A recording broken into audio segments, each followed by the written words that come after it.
بسم اللہ الرحمن الرحیم قال نبی صلی اللہ علیہ وآلہ وسلم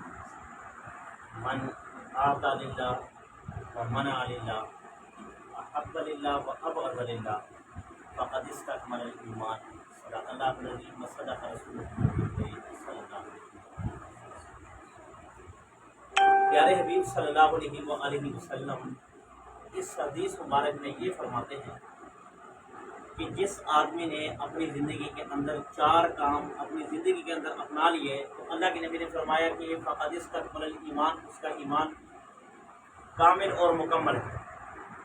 پہلی بات کی طرف اللہ کے نبی نے یہ اشارہ فرمایا کہ من اعطى للہ، کہ جو کوئی چیز کسی کو اللہ کی رضا کی واسطے دے دے، یعنی کہ مثال کے طور پر آپ سے کوئی قرض مانگنے آئے تو آپ یہ نہ سوچیں کہ یار یہ میرا دوست ہے، میں اس کو قرض اس بنا پہ دے رہا ہوں کہ یہ میرا دوست ہے یا میرا رشتہ دار ہے یا میرا ہمسایہ ہے، یعنی کہ کسی کوئی تلک نہ نکالے، بس صرف یہ کہے کہ میں اللہ کی رضا کے لیے اس کو قرض دے رہا ہوں۔ دیکھیں قرض تو آپ نے دینا ہی دینا ہے، چیز آپ نے دے نہیں دینی ہے، تو آپ صرف اتنا کریں کہ اللہ کی رضا کے لیے آپ وہ چیز اس کو عطا کر دیں۔ اور اسی طرح یہ کہا گیا کہ منع للہ، کہ اگر کسی سے کوئی چیز روکنی ہے نہیں دینی تو اپنی ذاتی دشمنی کی بنا پر وہ چیز نہ روکے۔ آپ نے دیکھو کہ بعض رشتہ داروں میں ایسے ہوتا ہے کہ اگر کوئی ہم سے موٹر سائیکل مانگنے آ گیا تو ہم بھی دے کے اس وجہ سے نہیں دے رہے کہ یار کل انہوں نے بھی ہمیں موٹر سائیکل نہیں دی، ٹھیک ہے، بلکہ نہیں، آپ اس کو موٹر سائیکل دیں، اور اگر آپ نے روکنی نہ تو اس بنا پہ نہ روکے کہ اس بندے نے کل ہم سے روکی تھی آج ہم اسے روکیں گے،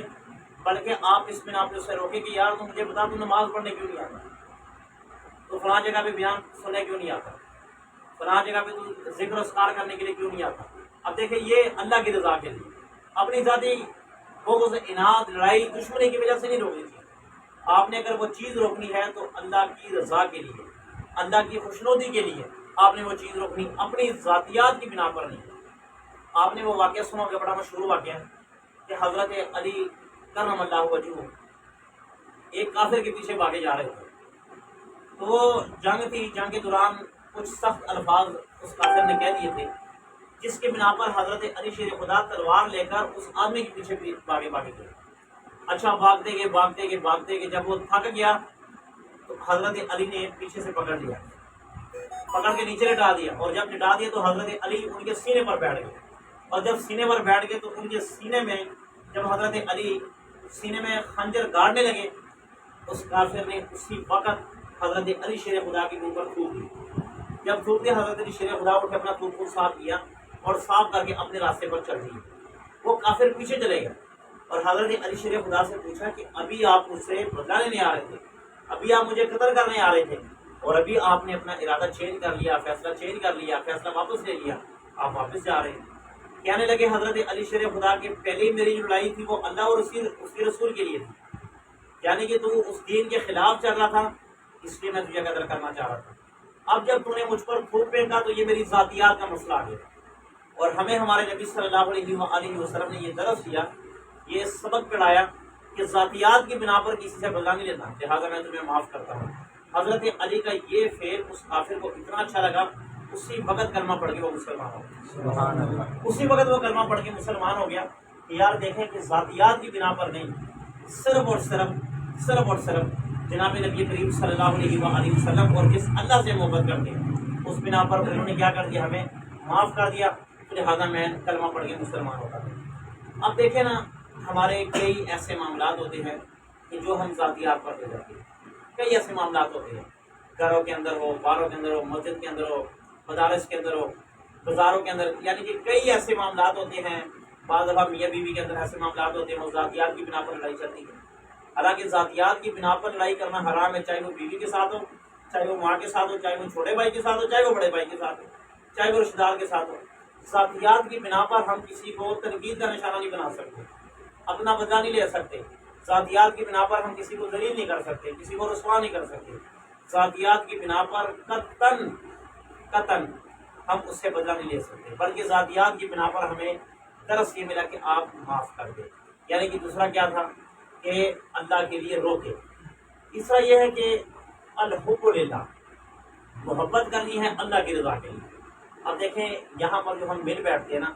یہاں پر آنے کا مقصد آپ کا اور میرا صرف اور صرف اللہ کی رضا کے لیے، یہاں پہ ہمارا اور کوئی مقصد نہیں بیٹھنے کا، قدر نہیں۔ ایک ہوتا نا کہ یار چلو یہاں پر آتے ہیں کچھ تنخواہ وغیرہ کچھ پیسے وغیرہ ملتے ہیں، یا آپ کو لالچ نہیں، مجھے لالچ ہو، الحمدللہ ثم الحمدللہ آپ کو اور مجھے صرف ایک چیز کی لالچ ہے کہ اللہ اور اس کے رسول ہم سے راضی ہو، الحمدللہ کہ جس سے بھی محبت کرنی ہے، چاہے وہ رشتہ دار ہیں، چاہے وہ بیوی ہے، چاہے وہ ماں ہے، چاہے وہ بھائی ہے، چاہے رشتہ دار ہے، چاہے ہمسائے ہیں، آپ محبت اس بنا پر کریں کہ یہ ایک اللہ کی مخلوق ہے اور اللہ تعالیٰ کا ہمیں حکم ہے۔ اب دیکھیں ہم ایک دوسرے کے ساتھ محبت کرتے ہیں کس بنا پر، یار یہ آدمی ذرا عہدے کا اچھا ہے، اس کے پاس اچھا ہوتا ہے،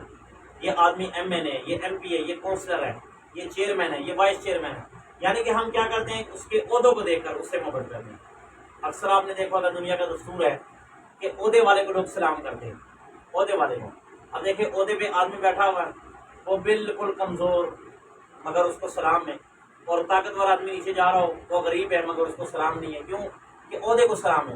میرے نبی کریم صلی اللہ علیہ وسلم نے فرمایا کہ محبت اللہ کی رضا کے لیے کی جائے۔ جناب نبی کریم صلی اللہ علیہ وسلم کی ذات گرامی فرماتی ہے کہ قیامت کے دن ایک تاجر آدمی آئے گا، اللہ اس کو کھڑا کریں گے اس تاجر آدمی کو، اور کہیں گے کہ بتاؤ بھائی تمہاری کون سی نیکی ہے، اپنی نیکیاں بتاؤ، دنیا میں تم نے کون کون سی نیکیاں کی ہے۔ اب وہ تاجر کہے گا اٹھ کے کھڑا ہوگا کہ اللہ جی دنیا میں میری کوئی نیکی نہیں ہے، نہ میں نے نماز پڑھی، نہ میں نے قرآن پڑھا، نہ میں نے ذکر کیا، بس اتنا ہو کہ وہ مسلمان کلمہ ضرور پڑھا۔ اگر یہ اللہ تعالیٰ یہ نماز پڑھنے والا کام، یہ قرآن پڑھنے والا کام، عمرہ حج کرنا، یہ چیزیں میرے اندر نہیں ہیں، کوئی میری نیکی نہیں ہے، اللہ کہیں گے بھائی دیکھ لو سوچ لو تمہاری کوئی نہ کوئی نیکی، اللہ جی ہے ہی نہیں کوئی نیکی، ہے ہی کوئی نیکی نہیں ہے، میں کیا کروں؟ اللہ کہیں گے اچھا کوئی نیکی نہیں ہے، کہیں گے کوئی نیکی نہیں ہے۔ کہا اچھا ایک نیکی ایسی کہ تم وہ جو تاجر تم تاجر تھے، دکاندار تھے، لوگ تمہارے پاس آتے تھے، سودا لیتے تھے، ادار لیتے تھے، وہ تم ان کے ساتھ کیا معاملہ کرتے تھے میری محبت کے لیے؟ اب وہ کہ ہاں اللہ جی یاد آ گیا کہ میں دکاندار تھا، لوگ آتے تھے مجھ سے سودا خرید کر لے جاتے تھے یا مجھ سے قرض لے جاتے تھے، تو میں ان کے دروازے پر یا جب مجھے راستے میں ملتے تھے میں ان سے اپنے قرض کا مطالبہ کرتا تھا کہ میرا قرض مجھے واپس کر دیا جائے، جو سودا لیے تھے، جو پیسے لیے تھے۔ تو وہ لوگ کہتے تھے کہ آج صبر کر لیں، کل صبر کر لیں، پرسوں صبر کر لیں۔ اللہ جی یہ صفت میرے اندر تھی کہ جتنے دن وہ کہتے تھے صبر کر لو، حتیٰ کہ کچھ لوگوں نے مجھے دی نہیں، میں ان کو بھی معاف کر دیا، جنہوں نے مجھے نہیں دیے ان کو بھی معاف کر دیا، مگر جن سے پیسے لینے میں نے کبھی ان کے ساتھ بدتمیزی نہیں کی، کبھی لڑائی کے ساتھ پیش نہیں آیا۔ آپ نے دیکھا ہوگا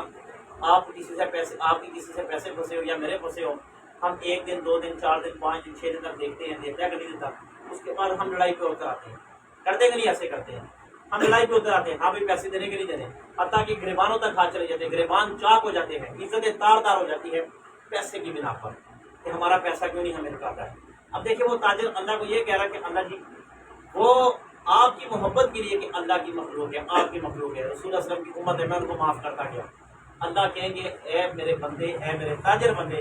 تیری اس ایک نیکی نے ہمیں اتنا خوش کر دیا کہ ہم نے تیری ساری برائیاں بڑھا دی اور ہمیں تجھے جنت کا مالک بنا۔ سبحان اللہ۔ صرف اس ایک بنا پر کیا کہ محبت اللہ کے لیے، اللہ کے لیے ہماری محبت ہو۔ حضرات صحابہ کرام رضوان اللہ علیہم اجمعین کا واقعہ بڑا مشہور ہے کہ جب اللہ کے نبی صلی اللہ علیہ وسلم مکہ سے مدینہ کی طرف ہجرت کر گئے تھے، مکہ سے مدینہ کی طرف، تو جو صحابہ کرام مدینہ چلے گئے تھے تو ان کے پاس کھانے کے لیے کچھ نہیں، پہننے کے لیے کچھ نہیں، کپڑا جوتا رہنے کے لیے کچھ نہیں، حتیٰ کہ بعض صحابہ کرام اپنی بیویاں اللہ اور رسول کی محبت کی خاطر اپنی بیویاں چھوڑ آئے تھے، مکہ میں چھوڑ آئے تھے۔ وہ لوگ کہہ رہے تھے کہ آپ اگر یہاں سے جانا چاہتے ہیں ہجرت کریں، مگر یہ لڑکی آپ کے ساتھ نہیں جائے گی، یہ تو ہمارے خاندان کی لڑکی ہے اور آپ کسی اور خاندان کی، اور آپ اللہ کے رسول کے لیے ہجرت کر کے جا رہے ہو، ہماری بیٹی ہمارے پاس رہے گی، ہماری بہو ہمارے پاس رہے گی۔ انہوں نے کہا کوئی بات نہیں، ہم اپنے بیوی بچے قربان کر سکتے مگر اللہ کے رسول کو ہم نہیں چھوڑ سکتے، تو وہاں پہ آ گئے۔ اب یہاں پر حضرات صحابہ کرام جو تھے، جو ایک مہاجر تھے اور ایک انصار تھے۔ مہاجر وہ کہلاتے ہیں کہ جو مکہ سے مدینہ کی طرف ہجرت کر گئے ہیں، انصار وہ کہلاتے ہیں کہ جو وہاں پر رہنے والے ہوں، جو مقامی تھے وہ انصار تھے۔ یہاں تک کہ اللہ کے رسول کے پاس آئے اور کہنے لگے یا رسول اللہ صلی اللہ علیہ وسلم، جن لوگوں کے پاس مکان نہیں ہے، ہمارا 4 مرلے کا مکان ہے، ہم 2 مرلے کا مکان اپنے بھائی کو ہدیہ گفٹ کر دیتے ہیں اللہ اور آپ کی رضا کے لیے، اللہ کے نبی کو کہا۔ حتیٰ کہ صحابہ کرام نے اعلان کیا یا رسول اللہ ہماری 2 بیویاں ہیں، ہم اپنی ایک بیوی کو طلاق دینے کے لیے تیار ہے تاکہ ہمارا بھائی دوسرے سے شادی کر لے، صرف آپ اور اللہ کی رضا کے لیے۔ اب دیکھیے اس کو کہتے ہیں بھائی چارہ، اس کو کہتے ہیں ایک محبت کا ایک سما باندھنا۔ ایسا سما بند گیا تھا کہ لوگ حیران ہو گئے تھے کہ یار مکان دینے کے لیے تیار ہو گئے، حتیٰ کہ جن کی دو بیویاں وہ ایک بیوی کو طلاق دینے کے لیے تیار ہو گئے کہ ہمارے بھائیوں کی بیوی وہاں پہ رہ گئی ہے، یہ نہ کہ ان کا دل نہ لگے عبادت میں اور تختان آ جائے، شیطان ان کو کھا ڈالے، تو لہٰذا ہم اپنی بیوی کو طلاق دینے کے لیے تیار ہو۔ اب یہ کیا تھا؟ اللہ کے لیے محبت۔ یاد رکھنا، اللہ کے لیے محبت، اللہ کے لیے بغض رکھنا، اس پر اجر ہے، اور ذات کے لیے بغض رکھنا، ذات کے لیے محبت رکھنا، اس پہ اجر نہیں ہے، اس پہ نقصان پڑتا ہے، گاٹا پڑتا ہے۔ اور جناب نبی کریم صلی اللہ علیہ وآلہ وسلم کا ایک پیارا مفہوم ہے، وہ مفہوم یہ ہے کہ ہر مسلمان یہ ہے کہ اپنے دل و دماغ کو صاف رکھے، یعنی کہ کسی مسلمان کے بارے میں قطعاً اپنے دل میں نفرت، کینہ، بغض، یہ چیزیں اپنے دل میں قطعاً نہ پیدا کریں۔ اب دیکھیں، میں بھی ایک انسان ہوں، آپ بھی انسان ہیں، انسان خطا کر جاتا ہے، غلطی ہو جاتی انسان سے۔ یہ ہے کہ انسان وہ ہے کہ جو اپنی غلطی مان لے، انسان سب سے بہتر انسان وہ ہے کہ وہ اپنی غلطی مان لے۔ مثال کے طور پر کئی ایسے لوگ ہیں کہ جب ان سے کوئی غلط کام ہو جاتا ہے نا، جب ان کو ٹوکا جاتا ہے اس کام پر نا، وہ اس کو آگے ہزار دلائل باندھ دیتے ہیں، ٹھیک ہے، نہیں یہ کام مجھ سے ایسا نہیں ہوا، ایسے۔ دیکھیں وہ کام جو غلطی ہے، غلطی کو ماننا ہی افضلیت ہے۔ مفتی سردار احمد حقانی رحمۃ اللہ علیہ، ان کا بھائی تھا یا ان کا کوئی رشتہ دار تھا، انہوں نے کہا کہ اس آدمی کے اندر ایک صفت تھی، وہ صفت یہ تھی کہ جب ان کو کوئی کہتا تھا نا کہ آپ کے اندر یہ غلطی ہے، وہ یہ نہیں کہتے تھے کہ نہیں، وہ کہتے تھے کہ آئندہ کے بعد یہ غلطی میں نہیں کروں، آئندہ کے بعد میں غلطی۔ حالانکہ بہت بڑے خطیب تھے، مشہور آدمی تھے، مگر کہہ بھی سکتے تھے، اور کئی لوگ کرتے بھی ہیں۔ تو انسان اپنی غلطی مانے، دل کو صاف رکھے، رات کو سونے سے قبل جتنے بھی آپ کے دل کے اندر کسی کے لیے برائیاں ہیں، آپ سب کو معاف کر کے سو دیں۔ کیا پتہ یہ جو آنکھ لگی، کیا پتہ یہ صبح کھلے نا، اور اگر آپ کی وجہ سے کسی کی دل آزاری ہوئی ہے، کسی کو دل آزار، مثال کے طور پر آپ سے کوئی ناراض ہے، آپ کی وجہ سے کسی کو تکلیف پہنچی ہے، ٹھیک ہے، تو وہ جن کو تکلیف پہنچی ہے نا، کیونکہ نبی پاک صلی اللہ علیہ وسلم کی حدیث ہے اس بارے میں، آپ نے فرمایا المسلم من سلم المسلمون من لسانہ ویدہ، کہ مسلمان وہ مسلمان ہے کہ جس کے ہاتھ زبان سے دوسرے مسلمان کو تکلیف نہ پہنچے، وہ مسلمان ہے۔ اور آپ نے فرمایا وہ کیا مسلمان ہے کہ جس کی زبان اور ہاتھ سے دوسرے مسلمان کو تکلیف پہنچے، ٹھیک ہے، آپ کی زبان کی وجہ سے۔ یاد رکھنا، کہتے ہیں کہ دکانوں پر نقلی زہر مل جاتا ہے مگر زبانوں پر اصلی زہر ملتا ہے، یہ بہت گہرائی کی بات ہے۔ دکانوں پر نقلی زہر ملتا ہے اور زبانوں پر اصلی زہر جو نا ملتا ہے، دکانوں میں نقلی اور زبانوں پہ اصلی، مطلب یہ ہے۔ اور یہاں پر حضرت علی شیر خدا کا ایک فرمان ہے، آپ نے فرمایا کہ تلوار کا لگا ہوا زخم وہ بڑھ جاتا ہے مگر زبان کی لگی ہوئی چوٹ وہ کبھی نہیں بڑھتی۔ اب آپ کو تلوار نے کاٹا، چھری نے کاٹا نا، وہ زخم کو 4 5 دن 10 دن تک بھرنے میں لگ جائے گی، وہ ٹھیک ہو جائے گا۔ اور اگر زبان کی وجہ سے ایسے سخت الفاظ آپ نے کسی کے بارے میں کہے ہیں تو یاد رکھنا، کہتے ہیں کہ وہ دل ہمیشہ کے لیے نہیں بڑھتا۔ آپ نے دیکھا ہوگا نا، جب دل کو چوٹ لگ جائے نا کسی کی سختی کی وجہ سے، کسی کی زبان کی وجہ سے، تو کیا وہ دل کبھی دوبارہ اپنی جگہ پہ آتا ہے؟ وہ دل کے اندر بار بار وہ بات آتی ہے۔ تو ایک دوسرے کے معاملات اس طرح ہو کہ ہم ایک دوسرے کو معاف کرنے والے بنتے ہیں، ہمارے دلوں میں یہ ہو کہ ہم، اگر ہمارا دشمن بھی ہے تو ہمارے دل کے اندر اللہ اور رسول صلی اللہ علیہ وسلم کی اتنی محبت ہو کہ ہم اپنے دشمنوں کو معاف کرنے والے بن جائیں۔ آپ نے وہ واقعہ بھی سنا ہوگا کہ جناب نبی کریم صلی اللہ علیہ وسلم کی ذات گرامی ایک درخت کے نیچے آرام فرما رہی تھی، تو ایک کافر آیا اور تلوار ہاتھ میں، اور اللہ کے نبی پر آواز لگا کر للکار کر کہہ رہا کہ آپ کو مجھ سے کون بچائے گا؟ تو اللہ کے رسول صلی اللہ علیہ وسلم بیدار ہوئے اور آپ نے فرمایا اللہ۔ یہ لفظ اللہ کہنے کی دیر تھی، اسی وقت اس کافر کے ہاتھ سے تلوار گر گئی۔ اللہ کے رسول نے اٹھائی اور کہا کہ اب مجھے بتا، تجھے مجھ سے کون بچائے گا؟ اب مجھے یہ بتاؤ کہ اگر اللہ کے رسول چاہتے اس سے بدلہ لے سکتے تھے، اس کی گردن کاٹ سکتے تھے، مگر اس کے باوجود اس کو کیا کر دیا؟ معاف کر دیا۔ یہ صفت ہمارے اندر ہونی چاہیے۔ انسان ہونے کے ناطے سے انسان سے غلطیاں ہو جاتی ہیں۔ حضرت آدم علیہ السلام کی اولاد، اب دیکھیں ایک بھائی نے دوسرے بھائی کو کیا کر دیا؟ قتل کر دیا۔ انسان حضرت آدم علیہ السلام کو اللہ تعالیٰ نے منع کیا کہ اس درخت کے قریب نہیں جانا، مگر چلے گئے۔ اسی طرح اور بھی ایسے کئی واقعات ہیں، کئی ایسے واقعات ہیں تاریخ کے اندر رونما ہوئے کہ انسان سے ہے، مگر اچھا اور بہتر انسان وہ ہے کہ جو اپنی غلطی مان لے، اور بہتر اور اچھا انسان وہ ہے کہ اگر کوئی ناراض ہے تو اس کو منا دے۔ انسان اپنے آپ سے اگر کسی کا دل ٹوٹا ہے، دل آزاری بھی ہے، تو سب سے پہلے تو میں کہتا ہوں کہ آپ اللہ کی رضا کے لیے مجھے معاف کر دیں، میں اللہ کی رضا کے لیے آپ کو معاف کرنے کو تیار ہوں، کیونکہ ظاہر بات ہے بعض دفعہ زبان سے ایسے الفاظ نکل جاتے ہیں، ٹھیک ہے، کہ پتہ نہیں چلتا۔ آپ نے بھی دیکھا ہوگا کسی مجلس کسی محفل کے اندر بیٹھے ایسی ایسی باتیں کہا جاتی ہیں، پتہ نہیں چلتا، مگر ساتھ والی آدمی میں کیا ہوتی ہے؟ اٹیک ہو جاتا ہے، ٹھیک ہے، وہ کیا ہوتے ہیں؟ وہ ناراض ہو جاتے ہیں، ظاہر بات ہے، مگر پتہ نہیں چلتا۔ تو بعض دفعہ پتہ چل جاتا ہے، احساس ہو جاتا ہے کہ یار وہ میں نے لفظ استعمال کیا تھا، یہ لفظ اچھا نہیں تھا، ٹھیک ہے۔ تو انسان ہونے کے ناطے سے اگر کوئی ایسی بات ہے، ٹھیک ہے، کوئی ایسی بات ہے تو اللہ کی رضا کے لیے آپ مجھے اور میں آپ کو، کیونکہ یہ چار چیزیں آپ کے سامنے رکھی کہ الحب للہ، البغض للہ، محبت اللہ کے لیے، بغض اللہ کے لیے، آقا للہ، اگر کسی کو کوئی چیز دینی ہے تو اللہ کی رضا کے لیے، اور اگر کسی سے کوئی چیز منع کرنی ہے اور منع للہ، اللہ کی رضا کے لیے، فقد استکمل الایمان، اللہ کے رسول نے سرٹیفکیٹ عطا کر دیا کہ اب اس آدمی کا ایمان کامل اور مکمل ہے۔ جس آدمی نے ان چار باتوں پر عمل کر لیا، تو یہ چار باتیں ہماری زندگی کے اندر بہت اہم ہونی چاہیے، کیونکہ ہم دیتے بھی ہے ذاتی مفاد کی بنا پر، روکتے بھی ہے ذاتی مفاد کے لیے، اور اسی طرح محبت جب ہم کس سے کرتے ہیں تو وہ بھی ذاتی مفاد کے لیے، اور جب ہم کسی سے بغض رکھتے ہیں تو وہ بھی ذاتی مفاد کے لیے۔ اگر یہ چار چیزیں اللہ اس کی رسول صلی اللہ علیہ وسلم کی خاطر ہم کرنا شروع کر دیں، چار چیزیں، تو اللہ کے نبی نے فرمایا اس آدمی کا ایمان کامل اور مکمل ہے۔ اللہ سے دعا ہے کہ اللہ تعالیٰ ہمیں چیزوں پر عمل کرنے کی بسم اللہ الرحمن الرحیم ولاقبۃ المتقین والصلاۃ والسلام علی سیدنا المرسلین یا رب العالمین، جو بڑا حسن اس کو عمل کرنے کی توفیق عطا فرمائے۔ یا رب العالمین، سب سے پہلے مجھے اور پھر بھائیوں کو زیادہ قوت کرا ہونے کی توفیق عطا فرمائے۔ آمین۔ یا رب العالمین، انسان ہونے کے ناطے سے جتنی غلطی خطائیاں ہوں گی اللہ معاف فرما۔ آمین۔ یا رب العالمین، ہم گنہگار ہیں، خطا کار ہیں، یا اللہ جو بھی ہے بدکار ہیں، یا اللہ تیرے بندے ہیں، یا اللہ اپنی رحمت کے واسطے ہمارے گناہوں کو معاف فرما۔ آمین۔ یا رب العالمین، جو بیمار ہیں، پریشان حال ہیں، سب کی بیماریاں، سب کی پریشانیاں دور فرما۔ آمین۔ یا رب العالمین، جو قرض کے حوالے سے، مرض کے حوالے سے پریشان ہیں، یا رب العالمین، سب کے قرض، سب کے مرض دور فرما۔ یا رب العالمین، گھروں میں محبت عطا فرما،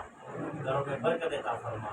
گھروں میں وسعت عطا فرما۔ یا رب العالمین، یا رب العالمین، ہمیں آپ کے لیے اور آپ کے رسول صلی اللہ علیہ وسلم کے لیے ایک دوسرے کے ساتھ محبت کرنے والا بنا، آمین، ایک دوسرے کے ساتھ پیار کرنے والا بنا۔ آمین۔ یا رب العالمین، گھروں میں، ہسپتالوں میں جہاں کہیں بیمار ہے،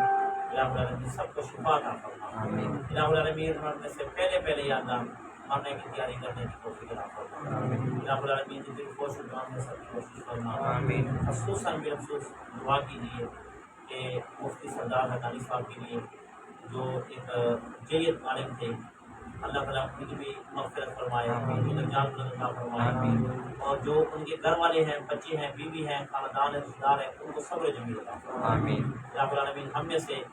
جن کے عزیز و اقربا اس دنیا فانی سے جا چکے ہیں اللہ، یا رب العالمین ہمیں ان کے نام نہیں پتا، مگر یا رب العالمین مسلمان ہونے کے ناطے سے سب کی کوشش فرما، سب کو معاف فرما۔ آمین۔ یا رب العالمین، جب آخری وقت ہو، عالم نظام ہو، جو برکت فرما، لا الہ الا اللہ محمد رسول اللہ صلی اللہ علیہ وسلم ہماری زبان پر جاری فرما۔ آمین۔